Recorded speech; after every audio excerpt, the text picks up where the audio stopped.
ভোর হতেই চৌধুরী বাড়ির মানুষে ভরে গেল। দাদাজানের অবর্তমানে ঢাকায় এত কিছু ঘটেছে এসব জানতে পেরে তিনি রাজশাহী থেকে ছুটে এসেছেন। প্রিয়তা পাওয়া গেছে শুনে তার বাবা মাও ছুটে এসেছে। বোন তিনটে এসেই জড়িয়ে ধরে কাঁদতে লাগল। তাদের কান্না থামার নাম নেই। প্রান্তিক চৌধুরী এমন শরীর নিয়েও নিচে নেমে এসেছে। প্রিয়তা তার অসুস্থতার কথা বলতেই যাচ্ছিল, অমনি প্রান্তিক তার হাত চেপে ধরল। ইশারায় বারণ করে দিল কিছু না বলতে। একেই তো একজনকে নিয়ে সকলের চিন্তার শেষ নেই, এরপর তার অবস্থা শুনলে নিশ্চিত কিছু ঠিক থাকবে না। আপাতত বিপদ কেটে গেছে এই জানতে পেরে সকলের মনে শান্তি চলে এলো। মান্নাতও হাজির হয়ে গেল এক ফাঁকে। তার আর আমরিশার চোখাচোখি হতেই চোখ সরিয়ে নিল সে। কিছু একটা যেন হয়েছে তাদের মাঝে। বিপদ কেটেছে বলেও যেন কাটেনি। প্রান্তিক চৌধুরী ভাবল তার আর প্রিয়তার মাঝে এখন আর কেউ আসবে না। আর কিছু তো নেই, কোনো কিছুর ভয় এখন আর সে পায় না। যা ছিল লুকিয়ে সব তো সামনে চলে এলো। এরপর আর কি বাকি থাকতে পারে? পারে। ভাগ্য কখন কি করে বসে তার ঠিক নেই। ঘরের ভেতর ঢুকতে গিয়ে থেমে দাঁড়ালো সে। ভিতরের কথাবার্তা শোনা যাচ্ছে। প্রান্তিক আড়ি পেতে শুনল। তার শাশুড়ি মা তার উপর ভীষণ বিরক্ত। তিনি মেয়েকে বলছেন, তুই কি চাস প্রান্তিকের থেকে আলাদা হয়ে যেতে? আমায় বল সে কি করেছে তোর সাথে? কেন তুই বাড়ি ছেড়ে ওভাবে চলে গেলি? প্রিয়তা কি বলবে ভেবে পেল। কথা ঘুরানো যেন খুব দরকার।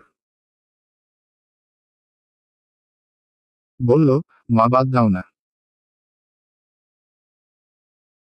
কিছু না। সব মিটে গেছে। না প্রিয়তা। তুই আমায় বল, সুখে আছিস তো? তুমি কি আমায় দেখে বুঝো না মা? বুঝি। বুঝি বলেই বলছি। যদি ভাবিস তোর বাবা পঙ্গু, মা অক্ষম, তিন বোনের জীবনের জন্য নিজেকে বিসর্জন দিবি তাহলে ভুলে যা। ওদের তিনজনের মতো তুইও আমার মেয়ে। তিন মেয়েকে বাঁচাতে এক মেয়ের জীবন নিয়ে খেলবো এমন মা আমি নই। শুরু থেকে এই বিয়ের অমতে ছিলাম। বড়লোকের ছেলে আমার পছন্দই না। তোর বাবার কারণে রাজি হয়েছে। ছেলে নাকি তোকে যত্নের রাখবে, ভালো রাখবে। এখন দেখছি তো নমুনা। মা চুপ করো। উনি এখনই চলে আসবে। এসব শুনলে কি ভাবে? মনসুরা বেগম দাঁড়িয়ে গেলেন। নিজের মতো জানিয়ে বললেন, তোকে এখানে মুখ বুজে পড়ে থাকতে হবে না প্রিয়। তোর মা এখনো বেঁচে আছে। কোনো সমস্যা হয়ে থাকলে আমায় বল। আমার মেয়েকে যেমনই এই বাড়িতে পাঠিয়েছি, তেমনি ফেরত নিয়ে যাব। আমার কোনো অভিযোগ থাকবে না। শুধু তুই ঠিক থাকলেই হলো। বলতে বলতে তার গলা ধরে আসছিল। প্রিয়তা মাকে আগলে ধরল। শান্ত করার উদ্দেশ্যে বলল, আমি সুখে আছি মা। ঠিক আছি। এখানে এখন আমার খুব দরকার। তাকে আমার দরকার। অভিমানের পালা সবে শেষ হয়েছে। আমি চাই না নতুন করে কিছু হোক। তুমি চিন্তা করো না মা, তিনি থাকতে আমার কিছু হবে না। কিছু না।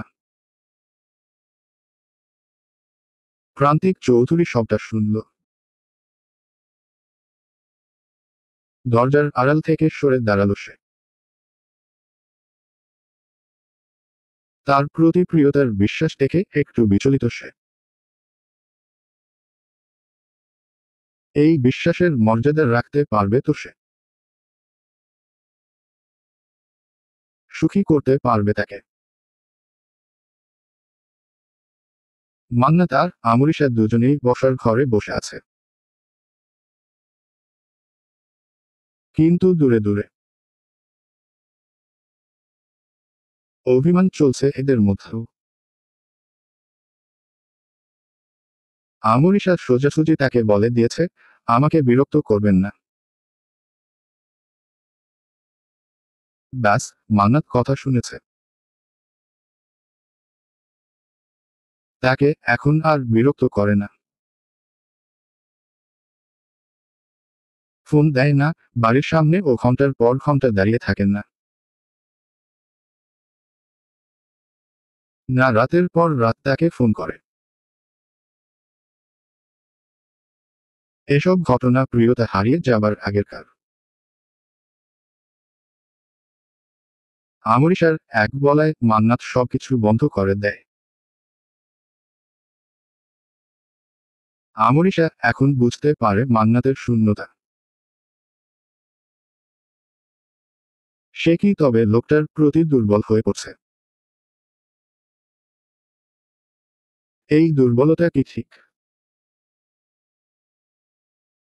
মন খুঁজখুঁজ করছে কথা বলার জন্য। লজ্জায় পা ফেলছে না। নিজেই না করে আবার নিজেই আগ বাড়িয়ে কথা বলবে। তা হয় কি করে? চায়ের কাপ দেওয়া হয়েছে অনেকক্ষণ আগে। মনসুরা বেগম প্রিয়তার সাথে গেছেন। প্রান্তিক চৌধুরী উপরের দিকে গেল। সিদ্দিকুর রহমান দাদাজানের সাথে বাগানের দিকটায় গেছেন। একটু আগেও আফরিন আর পূরবী এখানে ছোটাছুটি করছিল। আচমকা হাওয়া হয়ে গেল। মান্নাত দূরে বসা ছিল। এবার এগিয়ে এলো। বসল আমরিশার মুখোমুখি। আমরিশা আরো গুমরে মুচড়ে গেল। আশপাশ মানুষের শূন্যতা। মাঝের সোফায় তারা জন বিপরীত দু প্রান্তে। মান্নাত চায়ের কাপ তুলে নিল। ঠান্ডা হয়ে গেছে তবুও চুমুক দিল। আমরিশা উঠি উঠি করছে, কিন্তু যাবে কোথায়? মান্নাতের নজর তার দিকে, তীক্ষ্ণ দৃষ্টি প্রবলভাবে আকর্ষণ করছে। রুক্ষ স্বরে বলে উঠল, সেদিন ওই ছেলেটাকে ছিল। আমরিশা চমকে উঠল, দণ্ড ফিরে তাকালো। চোখাচোখি হতেই চোখ নামিয়ে নিল। উসখুস করছে। কোন ছেলে? কার কথা বলছে? ফের সেই তীক্ষ্ণ কণ্ঠস্বরে হৃদয় কম্পন অনুভব করল। সেদিন যার সাথে ভার্সিটির পর ঘুরতে গেছিলে, সে। তার কথা বলছি। মস্তিষ্কে জোর দিল। কোন ছেলে? কোন দিন? ও হ্যাঁ, সমাপ্ত খানেক হবে বোধহয়, কিংবা তার কম। ছেলেটি তার ব্যাচমেট। নাম জায়ান। তার সাথে বেরিয়েছিল। ঠিক বেরানো না, কথা বলছিল। তাদের প্রেজেন্টেশন নিয়ে। এজন্য একটা কফি শপে বসেছিল দুজন। লোকটা জানলো কি করে? তিনি কি ফলো করছেন তাদের? ভ্রুকুচকে সন্দেহের বশে তাকালো আমরিশা। মান্নাত ঠোঁট বাঁকিয়ে হাসল। সহ্য করতে না পেরে চায়ের কাপ রেখে দিল। এগুলো খাওয়া যায় না। মান্নাত উঠে এবার তার দিকেই এগিয়ে আসছে। আমরিশার বুকটা দুরু দুরু করে কাঁপছে। লোকটা কিছু কি করবে? কেউ দেখে ফেললে কি ভাববে? মাতমে রেই ফেলবে। ভয়ে উঠে দাঁড়ালো সে।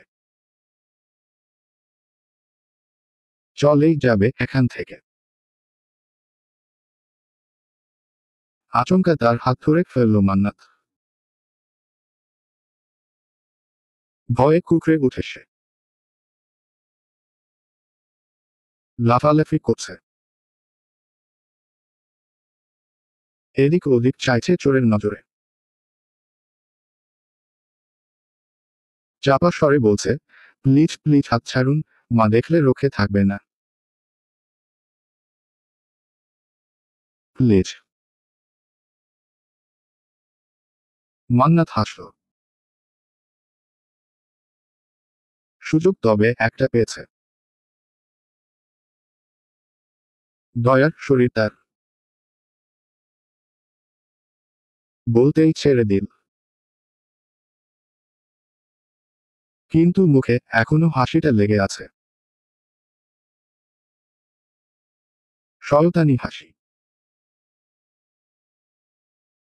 বললে বসো, বসো তবে কথা বলি। কথা বললে তো আর সমস্যা নেই। বসো। আমরিশা ভয়ে অস্থির হয়ে উঠেছে। বারংবার শুকনো ঢোক গিলে বলছে, না থাক। আমরা পরে কথা বলবো। এখনই বলবো। বসো বলছি। ধমকে উঠল সে। আমরিশা ধপ করে বসে পড়ল। মান্নাত পেছনের সোফায় হেলান দিয়ে দাঁড়ালো। দুই হাত প্যান্টের পকেট ঢুকিয়ে বেপরোয়া ভঙ্গিতে দাঁড়িয়ে বললে না তো ছেলেটিকে। ব্যাচমেট আমার। বন্ধু। আমরিশা মাথা দুলিয়ে বলল, হ্যারি। এর বেশি কিছু না। চোখ রাঙিয়ে তাকালো আমরিশা।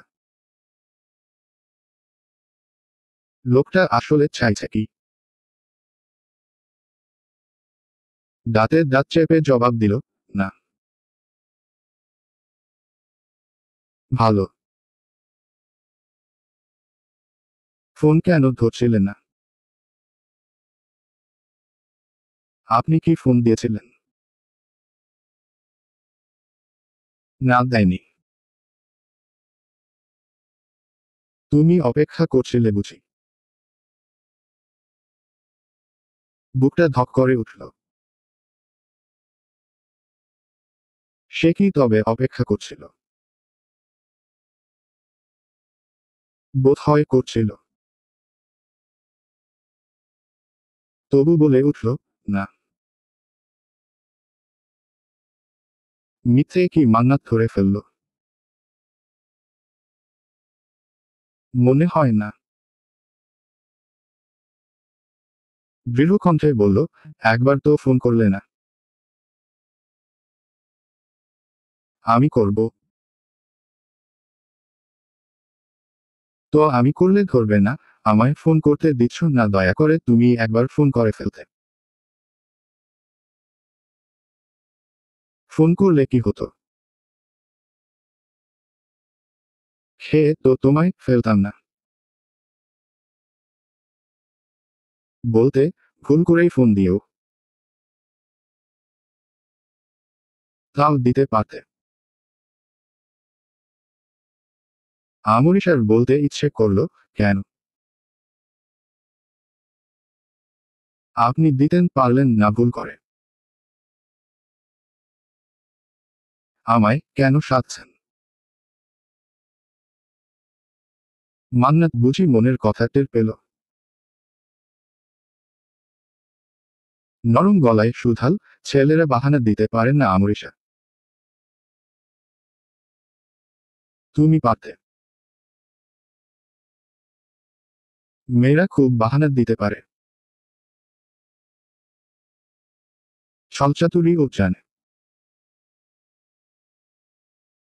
আমার কথা কি তুমি বিশ্বাস করতে? কখনো না। সত্যিই তো তাই। সে কি কখনো বিশ্বাস করত? মান্নাত আবার সোজা হয়ে দাঁড়ালো। পা বাড়াচ্ছে তার দিকে। শ্বাসরোধ করে চেয়ে রইল আমরিশা। লোকটা কেন তার দিকে আসছে? ওরা কেউ চলে হেলে কি হবে? মন বড় চঞ্চল হয়ে উঠল। মান্নাত তার কাছে দাঁড়িয়ে খানিকটা ঝুঁকে গেল। প্রাণটা যেন চলেই যায় তার। সেখানে ফিসফিসিয়ে বলছে, কাল বিকাল 5টায় কফি শপে দেখা করো। কোন কফি শপ জানো তো? জানে বই কি। কয়েকবার দেখা করেছে সেখানে। একথা দূর থেকে দাঁড়িয়ে বললেও সে শুনতে পারত। এত কাছে আসার কি দরকার ছিল? কাছে আসার কারণ ছিল। টুস করে গালে চুমু খাওয়ার লোভ মান্নাত সামলাতে পারল না। আমরিশা হতভম্ব। হতবাক নয়নে চেয়ে রইল। মান্নাত তার সামনে দাঁড়িয়ে হাসছে। সিঁড়ি বেয়ে মা আর আপা নামছে। তারা কি দেখে ফেলল? ছি ছি। এখন কি হবে? ভয়ে তার চোখের মণিকোঠায় স্থির হয়ে আছে। মাথা নিচু করে বসে রইল কেবল। আশপাশ আচোখে তাকিয়ে দেখল মান্নাত নেই। চলে গেছে। আচ্ছা একটা লোক তো। তাকে একা বিপদে রেখে চলে গেল। মা আর আপা এদিকেই আসছে। আজ তুই শেষ আমরিশা। মা তোকে এবার বাই করবে। কে বলেছিল এখানে আসতে? কেন এলি তুই? চোখ বন্ধ করে বিড়বিড় করছে কেবল। প্রিয়তা এসে ধাক্কা দিয়ে বলল, বসে বসে কি করছিস? আয় খেতে আয়। নাস্তা করবি? মা এদিকে নেই। ওদিকে টেবিলের কাছে গেল। বাবা আর দাদাজান চলে এসেছে। পুরুবি আর আফরিন ছোটাছুটি করছে আবারও। ভাইয়াও ওখানে। সবাই হঠাৎ একসাথে কিভাবে চলে এলো? আর ওই লোকটা, হ্যাঁ ওই লোকটা ভাইয়ার সাথে কথা বলছে। চোখে চোখ পড়তেই আবার হাসল।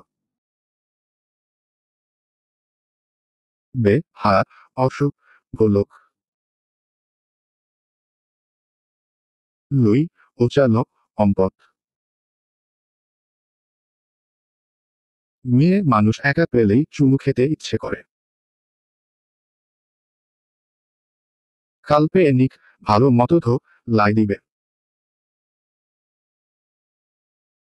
আজ শুধু আবার শ্বশুর বাড়িতে ছিল বলে বেঁচে গেল। কাল বাঁচবে না। চলমান। পরবর্তী পর্ব পেতে চ্যানেলটি সাবস্ক্রাইব করুন।